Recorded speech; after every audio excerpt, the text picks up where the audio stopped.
Hello and welcome. Thank you for joining us on Business Incorporated. I'm Chimezie Obi Iwago. On the show today, Kenya's central bank upholds fines against lenders for suspect transactions. Ghana's budget deficit seen easing to 4.2% in 2019. Plus, Nigeria's indigenous oil and gas firm Seplat Petroleum Development Company gets approval to renew its 3 oil mining licenses. Well, we'll get the show started now with the markets. And here in Africa, only the market in Egypt is closed. Amongst the markets we track here, Kenya is trading but closed 0.67% down on Thursday. The South African JSE index was up 0.27% at intraday. And here in Nigeria, the NSE index was up 0.81% at intraday. In the Middle East, the markets have started their weekend break. However, most of them were firm on Thursday.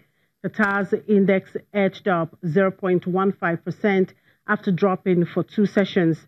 Saudi Arabia's index was flat, but some petrochemical and bank shares recovered a little after oil prices steadied, having plunged 7% earlier this week.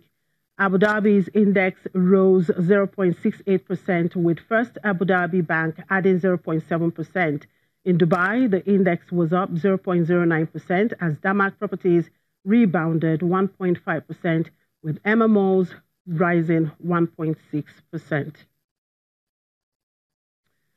Well, still talking about the markets, we have to cross over now to the Nigerian Stock Exchange, where one of the stockbrokers is standing by to give us an update on how the markets seem to be performing at this moment. I'm being joined by Rotimi Fakayejo, one of the stockbrokers. Good afternoon, Rotimi. Thank you very much for joining us.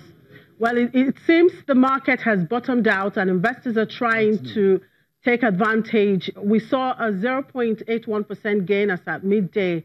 What is the state now and who are the drivers?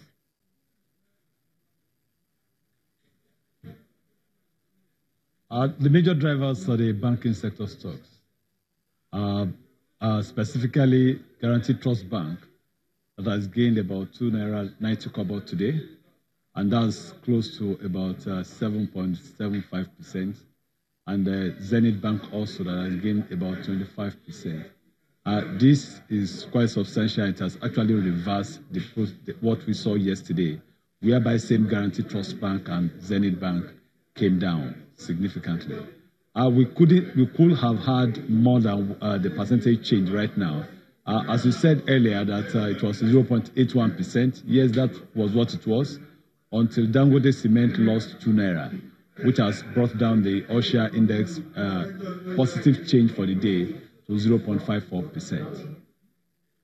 Okay, the Securities and Exchange Commission has announced the extension of the deadline for the regularization of multiple subscriptions held by shareholders. That's from December 31st this year to December 2019. How is the market reacting to this?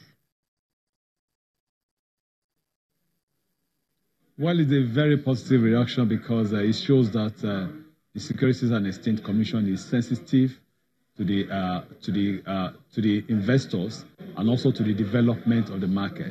Because if that doesn't happen, if such extension is not brought to be, then definitely we will see a situation whereby many of these shares will never be tradable again because they'll be off the record, and the dividend will not go to the right owner, and there is no way they'll be able to access the fund they had already invested in such stocks.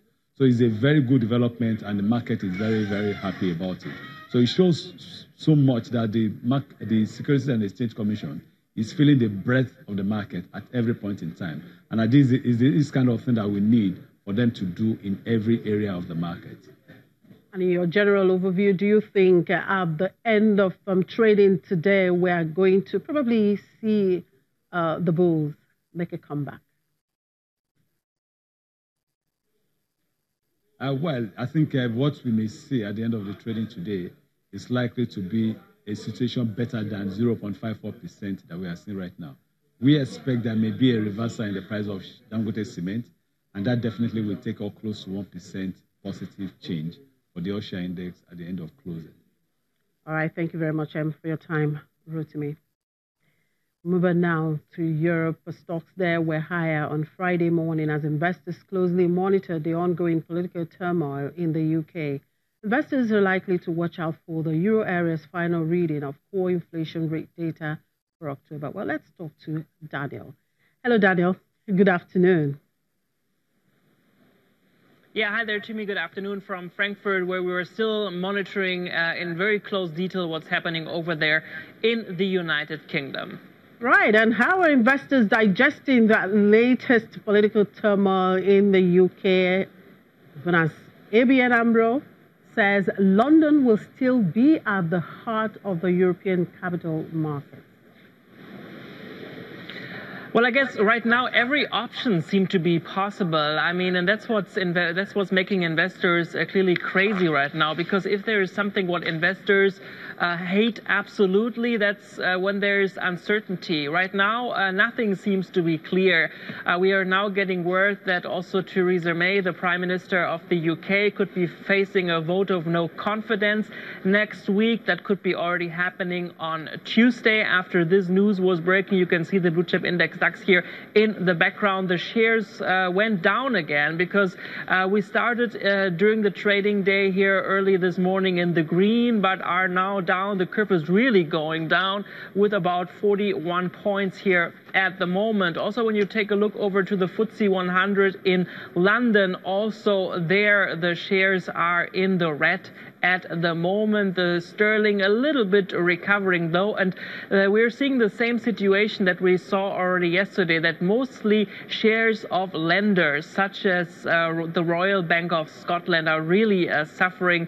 Yesterday the shares of RBS went down by almost 10% and are down at the moment by about 4%, because clearly whatever it's going to happen, it's going to have a rather negative impact on financial institutions and banks in the UK, and that's what's making investors really nervous here at the moment.